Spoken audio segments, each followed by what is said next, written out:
Hi everyone! I made this video because I want to talk about the Iran and Israel nuclear deal in the face of the Russian invasion of Ukraine and the emergency of gun machines, so-called the killer robots. Yes, my name is Michelle and you are welcome to my channel. So let's get started.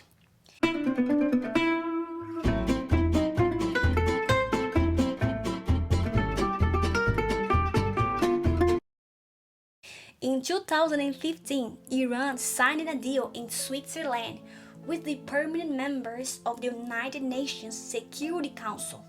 This council also included the United States and four other world potencies.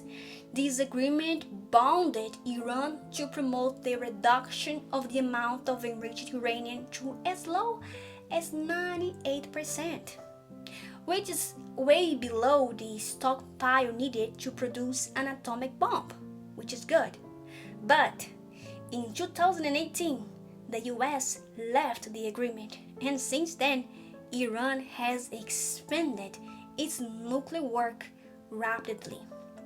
Experts say it will only take a few weeks until Iran can gather enough fuel to create a nuclear weapon.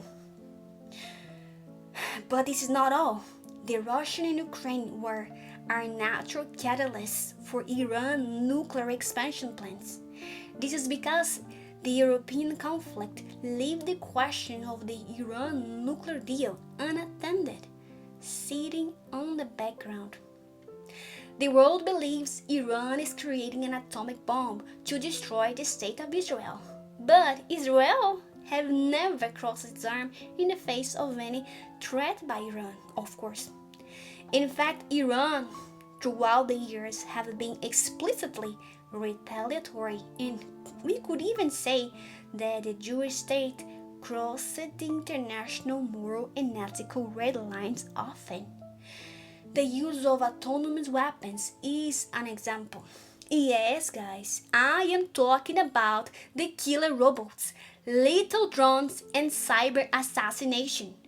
Those kind of weapons are called autonomous because it need no help from a present human being to gauge the bullet and kill its target in a matter of seconds. At least 30 countries have called for a ban for those dangerous fire drills. As experts say, this is not just a new weapon, this is a new form of warfare. Israel support the use of and distribution of those lethal weapons and are the biggest exports of drones on the planet.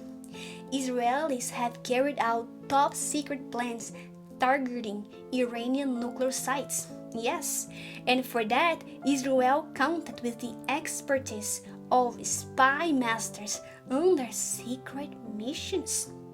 Those ultra-secret missions included the assassination of dozens of Iranian nuclear scientists.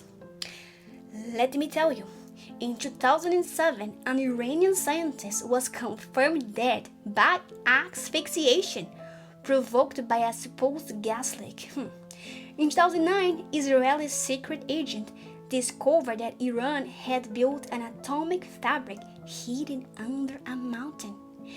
This atomic fabric, as policy agents have said, intended to build a nuclear bomb from scratch.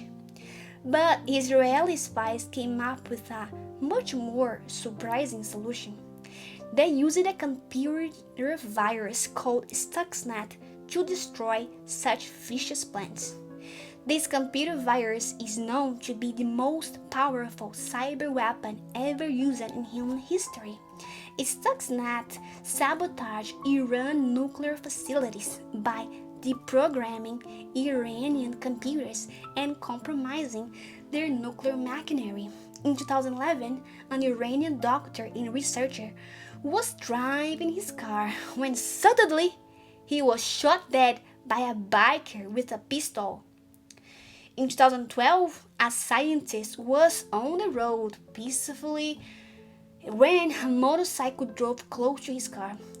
The driver maneuvered his motorcycle until it was close enough so he could manually attach a bomb on the car of this scientist. Wow. In January 2020, Israel finally confirmed to have assassinated a top scientist with an advanced artificial intelligence machine operated by remote control. This gun machine is popularly called the killer robot. The killer robot is a gun with attached chambers all around it, capable of face recognition and equipped with several explosives. In one morning, a scientist walked towards his car, and when he opened the door, a big explosion happened, killing him on the spot. It's accurate to believe that a war between Israel and Iran would be possible only by the use of highly technological weapons or by the use of nuclear bomb. Why? Because a conventional military fight on land between Iran and Israel is counterproductive. Well, if you look at the map, Iran and Israel are far away from each other. So since there's a geographic distance, this war could happen in the conventional way only if the countries between Iran and Israel gave passage for military troops. Israel is arguing that Iran is creating a transport land route via Iraq, Syria, and Lebanon to strategically reach Israel. Wow. Although the use of human soldiers in combat is becoming outdated, the current scenario still finances aircraft warfare like never before. Israel is considered to have one of the most efficient air defense systems in the world. Recently, Israel bought from the United States a modern jet called GBU-72 Advanced 5K Penetrator. One of the major advantages of this jet is a feature that enables the jet to release from its aircraft an Apple load of about 5,000 pounds. The GBU-72 can release missiles from medium and long-range distances, and those missiles are even able to penetrate Iran's nuclear facilities. However, Israel still lacks modern tanker jets. Tanker jets are multi-million warplanes so huge that they can transport all needed war, weaponry, and soldiers in a single trip.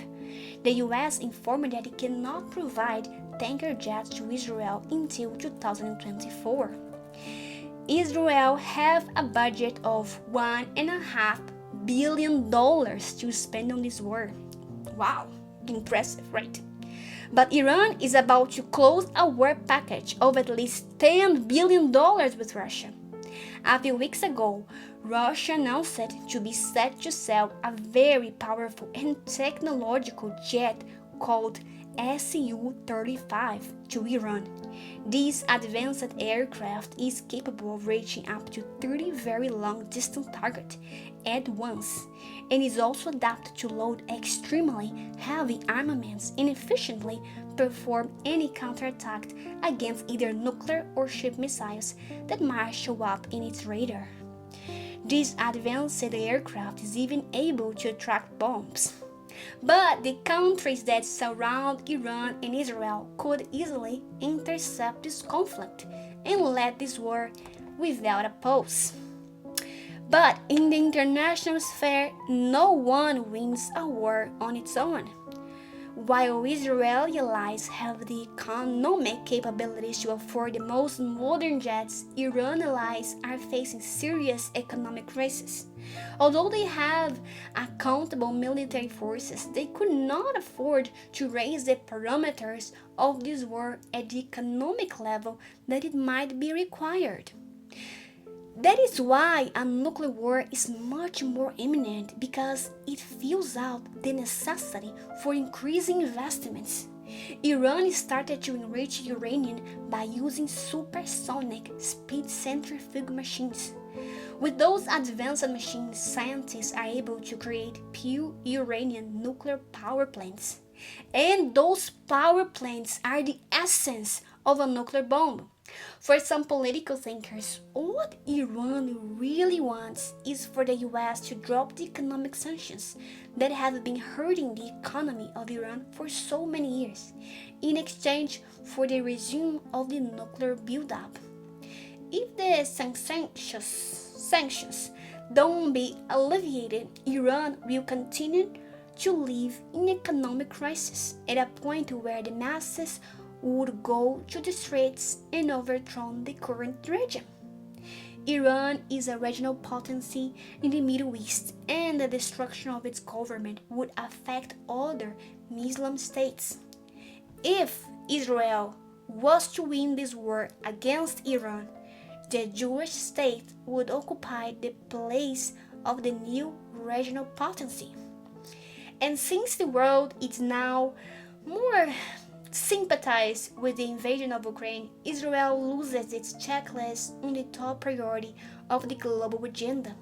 Israel now has to gravitate around the conflict between Russia and Ukraine and keep and maintain its neutrality because the Jewish state is just as codependent of Russia as it is of Ukraine. And you see, the current president of Ukraine is Volodymyr Zelensky. He actually comes from Jewish ascendancy. Well, the Jewish state is so ethnically diverse that it's virtually impossible to take sides based purely on the choosing of its nationals. You see, anyone with at least one Jewish grandparent is eligible for Israeli citizenship. But just as Israel have strong relationships with Russia, it also have ties. The world is preoccupied with the European conflict. The Jewish state loses its Russian allies and its Western support, leaving the state exposed to Iran smuggling of weapons and aerial vehicles into the country. There you go, guys. This was the Iran-Israel nuclear deal in the face of the Russian-Ukraine war and the killer robots. Let me know what you think. Like, share, and subscribe for more. Bye!